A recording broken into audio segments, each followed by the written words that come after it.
पिछले वीडियो में मैंने आपको खबर बताई। वो खबर थी जीएसटी से लेकर कि जीएसटी कैसे लगाया जा रहा है पॉपकॉर्न पर।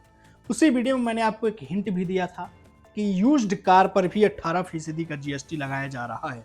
यूज्ड कार का मतलब कि आप कोई नई कार खरीद रहे हैं, उसका इस्तेमाल कर रहे हैं, उसके बाद फिर वो किसी और को बेच रहे हैं, वो है यूज्ड कार। अगर उस पर भी जीएसटी अब लगने की तैयारी सरकार कर रही है। क्या है पूरा मामला, कितना जीएसटी लगेगा, किसके लिए जीएसटी लगेगा, क्या आम इंसान जो अपना कार बेच रहा है उस पर भी जीएसटी लगेगा या नहीं, और लग रहा है तो किस पर लगेगा जीएसटी, उसके नियम और शर्तें क्या हैं, पूरा विस्तार से आपको इस वीडियो में बताऊंगा। तो सबसे पहले आपको खबर बताते हैं। जीएसटी काउंसिल ने यूज्ड कार पर 18% का जीएसटी लगाया था, तब से खबर मीडिया में है और ये खबर मीडिया में केंद्र बना हुआ है। सोशल मीडिया पर भी यूज्ड कार पर जीएसटी को लेकर तरह तरह की बातें चल रही हैं, लोग कंफ्यूज्ड हो रहे हैं।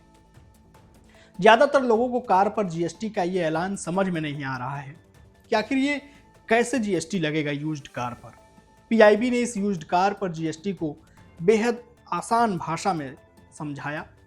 कार पर कितना जीएसटी लगा है, किस पर इसका असर होगा, क्या आपको कार बेचने पर जीएसटी का भुगतान करना होगा, या घाटे में भी कार बेच रहे हैं तो क्या उस पर भी टैक्स देना होगा। अगर ये सभी सवाल आपके भी मन में आ रहे हैं तो हम आपको इस वीडियो में बेहद ही सरल भाषा में यूज्ड कार पर जीएसटी की पूरी गुत्थी सुलझाने का प्रयास कर रहे हैं। सरकार ने यूज्ड कार को लेकर ऐलान क्या किया है वो पहले समझिए।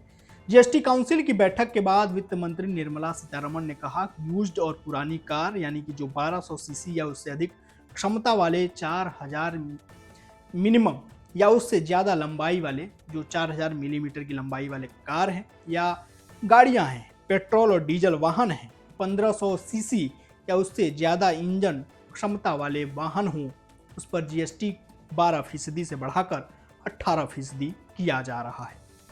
इसमें ईवीज भी हैं और अन्य वाहन को भी शामिल किया गया है, लेकिन ये सिर्फ जीएसटी रजिस्टर्ड यूज्ड कार का बिजनेस करने वालों पर ही लागू हो रहा है। इसका मतलब क्या है वो समझिए। इसका सीधा मतलब है कि आम आदमी अगर कार बेच रहा है तो उस पर ये नियम लागू नहीं होगा। अब सवाल ये उठता है कि फिर ये नियम लागू किस पर हो रहा है, और ये नेगेटिव में भी कार अगर मान लीजिए कोई बेच रहा है, यानी कि कोई कार खरीद रहा है, घाटे में बेच रहा है, तो क्या उस पर भी जीएसटी देना होगा। इस सवाल को भी हम स्पष्ट कर रहे हैं और इसको समझा रहे हैं। देखिए कैसे, अगर कोई यूज्ड कार का बिजनेस करने वाला व्यक्ति है जो जीएसटी रजिस्टर्ड है, अगर वो इसे बेचता है और उसे घाटा होता है, यानी वो नुकसान पर अपनी कार बेच रहा है, तो उसे जीएसटी देने की आवश्यकता नहीं है। केवल जीएसटी जो है वो मार्जिन पर लग रहा है, यानी जितना मुनाफा है उस पर आपको जीएसटी देना है। और आसान भाषा में आपको समझाता हूँ। उदाहरण के लिए मान लीजिए कोई व्यक्ति है, वो 1 लाख रुपए का कार खरीद रहा है, उसे अच्छे से पेंट कराता है, उसके सीट कवर और बाकी चीज़ें बदलता है नई की तरह से चमचमा कर, और उसके बाद 2 लाख रुपए में बेच देता है किसी कस्टमर्स को। यानी 1 लाख में खरीदा, 2 लाख में गाड़ी बेच दिया। तो दोनों के खरीदे और बेच के बीच का जो अंतर है वो 1 लाख रुपए का है। यानी 1 लाख की खरीदी करी, 2 लाख में बेचा, तो मुनाफा 1 लाख रुपए। अब जीएसटी इसी 1 लाख रुपए पर लगेगा और वो भी 18%। अब लोग कंफ्यूज थे कि क्या जीएसटी 2 लाख पर लगेगा, यानी कि 1 लाख में गाड़ी खरीदी, 2 लाख में बेचा, तो क्या जीएसटी 2 लाख पर देना है। नहीं, आपको 2 लाख में से 1 लाख घटाइए, जो मुनाफा हो रहा है आपको उस पर आपको जीएसटी देना है।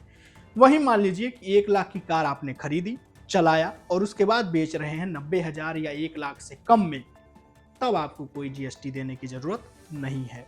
तो मोटा मोटी समझिए कि जीएसटी जो लग रहा है वो मुनाफे पर लग रहा है, मार्जिन पर लग रहा है। दूसरा, आम आदमी पर इसका कोई असर नहीं होगा। तो अब समझते हैं कि सबसे बड़े कन्फ्यूजन को दूर करते हैं कि क्या आम आदमी पर इसका असर होगा या नहीं।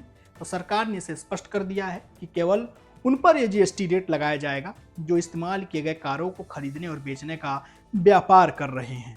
यानी आम इंसान तो व्यापार कर नहीं रहा, तो उस पर ये नियम लागू नहीं होंगे, लेकिन जो व्यापार कर रहे हैं, जैसे जीएसटी रजिस्टर्ड यूजर्स हैं, वो अगर इस तरह का व्यापार कर रहे हैं, जैसे यूज्ड व्हीकल बेचने वाली कंपनियां हैं, जैसे कार देखो, कार 24, ओलेक्स, इन सब पर ये जीएसटी का नियम लागू होगा। वो अगर मुनाफे में गाड़ियां बेच रही हैं, खरीद कम दामों पर रही हैं, बेच ज़्यादा दामों पर रही हैं पुरानी गाड़ियां, तब उन पर ये नियम लगेगा और उस पर उनको जीएसटी देना होगा मार्जिन पर। तो ये पूरी खबर, उम्मीद है आप समझ गए होंगे कि जो रजिस्टर्ड यूजर्स जीएसटी के हैं, उनको अगर वो कार बेच रहे हैं तो उनको देना होगा। जैसे कार देखो है, कार 24 है, इस तरह के जो व्हीकल बेचने वाली कंपनियां हैं उन पर ये ज़्यादा मतलब नियम लागू हो रहा है। आम इंसान अगर अपना कार बेच रहा है तो उस पर उसको जीएसटी नहीं देनी होगी।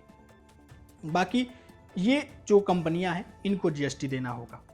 तो उम्मीद है आप ये पूरी बात समझ गए होंगे। आपके मन से दुविधा भी दूर हुई होगी कि क्या आपको भी कार बेचते समय जीएसटी देना है मार्जिन पर या नहीं देना है। बाकी जो भी खबर्स हैं वो मैंने आपको खबरें समझाई हैं। कल मैंने एक वीडियो बनाया था पॉपकॉर्न को लेकर और उसमें मैंने समझाया कि एक पॉपकॉर्न पर कैसे 3 तरह से अलग अलग टैक्स लग रहा है, जीएसटी लग रहा है। बाकी अपना और अपनों का बेहद ख्याल रखिएगा। फिर नए वीडियो में आपसे की मुलाकात होगी। शुक्रिया।